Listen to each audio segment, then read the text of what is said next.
ఏ బాటైనా పర్వాలేదంట, సమయంతో సాగటమే మన సింపుల్ సిద్ధాంతం.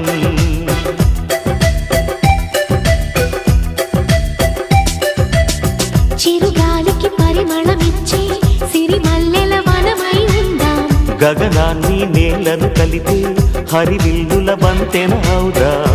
ఆనందం అంటే అర్థం మనమందా, ప్రతి పూట పాటై సాగే హుషారు సరిగమలో. ఎన్నో ఎన్నో రాగాలుండే సంగీతం కాదా, చల్లకి నవ్వుల కేరింత.